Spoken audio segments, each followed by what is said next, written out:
Well, hey guys, and welcome back to Pearly Walking. This is me, Ellie, again, and today I have a really entertaining video for you because I know you guys really enjoyed my last video about the billionaires that are here in the DR and the richest people in the country. So I thought I'd give you today a little spin-off off of that video, talking about some wild stories of people that have been millionaires, big-time millionaires here in the Dominican Republic and have lost it all. So we're gonna do the stories of 4 men. The last one is really wild and crazy because it even involves Shakira out of all people. So you might want to stay tuned for that one. But I thought it'd be really interesting to tell you about these really interesting stories of people that have gone from riches to rags. So without further ado, let's get into it. Of course, guys, if you're not subscribed to my channel, I ask you to please do so right now. We actually surpassed the 8,000 subscribers, and this is all organic thanks to you guys and your support. So I'm very much appreciative of that. Now, if you're not subscribed, go ahead and do so. In this channel, we talk all about Dominican Republic, things that are going on, how things work around here, what things cost, and of course, showing you around the places that you might want to see. So go ahead, join the gang, and subscribe right now. One is actually really interesting because this man went from being a top millionaire, semi-famous person, all the way down to washing cars, to being like an actual car washer. This is the story of Luis Pinetta. Luis Pinetta was a baseball player that began his career in 1997. He was actually signed to the major league, and that's where he got his first shot at fame. He did a really good job over there. Me firmaron en 1997 los rancheros de Texas en el estadio municipal de San Cristóbal. Yo era una, como que dice, un relleno de ellos por si acaso. Okay. Pero a través de mi esfuerzo, yo trabajando, yo me fui introduciendo a ese grupo en el 1997 a que me dieron un chance y me firmó Omar Minaya. Things were cut short in 2002 when things started getting to be derailed. In his own words, his depression also began because of the death of some family members around that time. His grandfather, that was the person that gave him all the cool advice, and he says that he was very close to his grandfather, passed away, and shortly after, his brother as well. And so that kind of derailed him from his baseball playing, and that's when things kind of started to slow down for him. Yo me desencanté un poco, ¿me entiendes? Yo, el brazo mío siguió bien, pero sí, yo me aterricé un poco porque me pasaron cosas, depresión, amargura, de pecho, robo, atraco, todo el mundo, toda la vaina. Me pasaron todo en 2 años, ¿me entiendes? El abuelo mío era que me daba a mí consejo familiar. Él falleció. Qué dolor me dejó mi hermano como hermano. Porque ¿Falleció tu hermano? Sí, me quitó fuerza de voluntad que quería ir. So because of all these issues, his promising career was run short. And nowadays, this man, Luis Pinetta, is actually washing cars.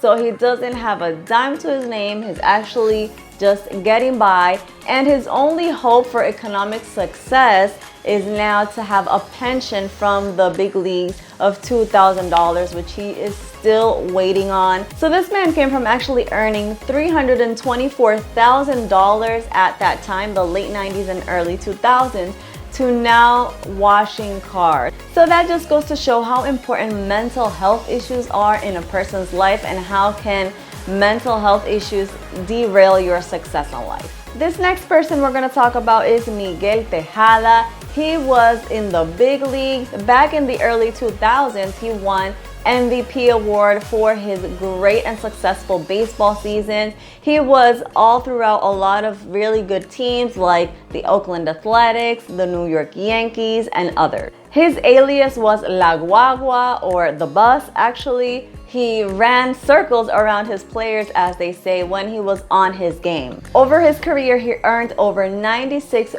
million. So he was pretty much a very successful Dominican baseball player overall. Things started to derail for Miguel Tejada in 2007 when one of his teammates was actually caught with illegal substances in the games, and his name was mentioned in the case as the person who knew about this and even provided the illegal substances.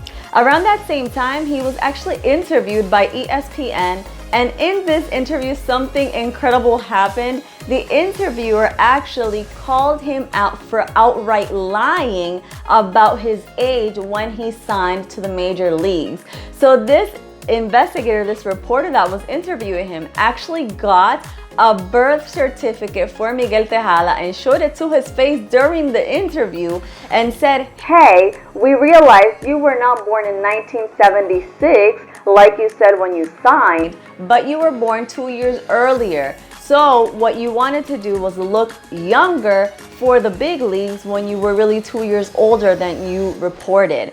So he called this out in Miguel Tejada, and guess what Miguel Tejada did? He actually got so angry that he ended the interview outright right then and there. How old are you? Me? Yes. 32. Born in The Dominican Republic. Berlin. in which year? 76. 1976. Yeah. You sure? Why I had to lie? We acquired the document, the birth certificate that your father filed when you were a boy, and let me show it to you because I want you to explain this to me. Okay? Can you? Where is that? This is a birth certificate. Your birth certificate, right? Who give you that? The Dominican government. Is that you? Alright. Is that an actual document? Is this your birth certificate? Hey, I'm not supposed to be here to talk about this. I'm sorry for you. You don't gotta bring me over here to talk me about my personal stuff. Well, this is kind of important, actually. Well, I don't know if it is important for right now. I just play baseball, bro. I just play baseball. I don't have to be here to talk about this. I don't need nobody messing up to my head right now. Does the federal government know? I don't know, man. Know your real name and birth date? I don't know. What do you guys think? What would you have done in his position? Now remember that lawsuit that he was mentioned in 2007? Well, it caught up to him because in 2009, he was actually found guilty of lying in court when he said that he didn't know anything about illegal substance use in his team. And they later found out he did know, so he was found guilty on that, unfortunately. So if you think things cannot get worse for Miguel Tejada, you would be wrong because things did get worse.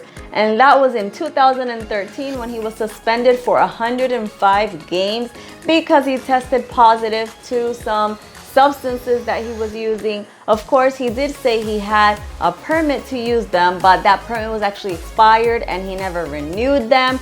So he was actually outside of the range of the time that he could use those substances. So it was all a big deal. He was unfortunately suspended for that. Later on in 2015, finally, Miguel Tejada declares bankruptcy.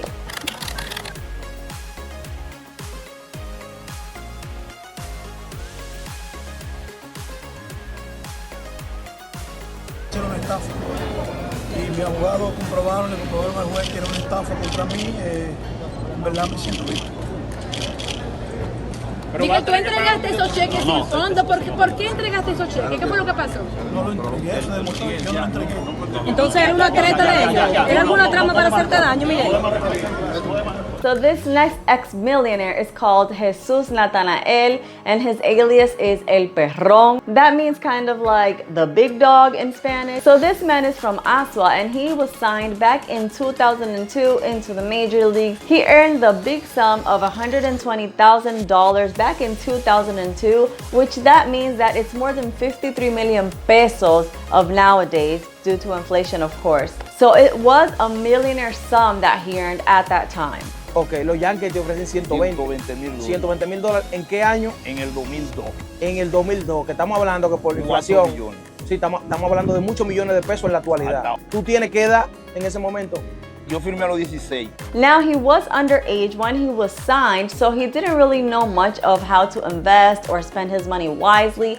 And he himself admits that he went on a crazy spending spree on women and nightclubs and more women. He actually misused his money so badly. Están los cuartos ahí. Ya tú le estás pidiendo a tu tío para tú comenzar a salir. Nadie te estaba aconsejando en ese momento. Yo era muy mal criado. A nadie le impiden eso. A nadie me impide eso. El primer desarreglo. A una casa de cita en la capital.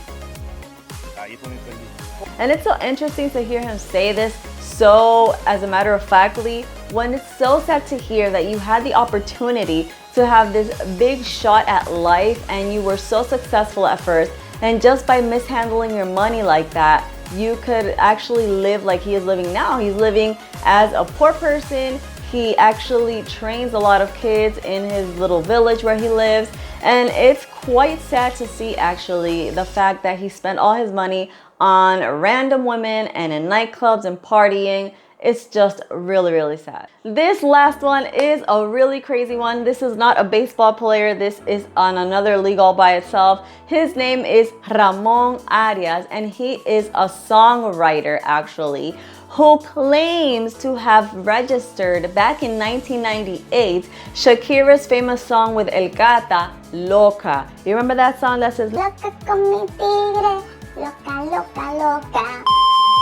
Sorry if my singing was painful to your ears. So anyway, this man claims to have registered this song of Shakira's back in 1998, and he sued Sony Entertainment, which represented like El Gata and Shakira. He claims that he earned more than $700,000 because he won that lawsuit. That is more than 74 million Dominican pesos. So this man was a millionaire. He claims that was back in 2010, 2011 when the song first came out.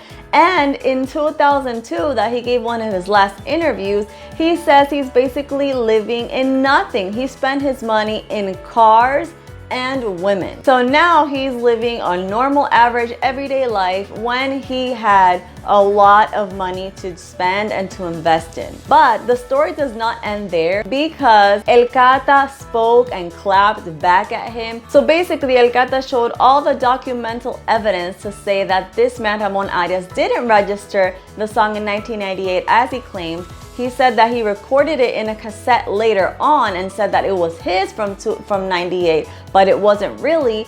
And El Gata showed that he had international rights to the song. Later on, Ramon Aras went on another interview to show supposed documents that show that he was actually awarded the $700,000 when he said he did. So it's all a huge debacle. Gata says that Ramon Aras is a liar and a thief of songs, and Ramon Aras says that it's the opposite.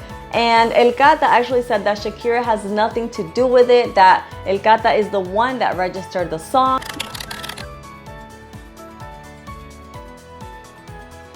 Alright guys, these are 4 people that went from riches to rags.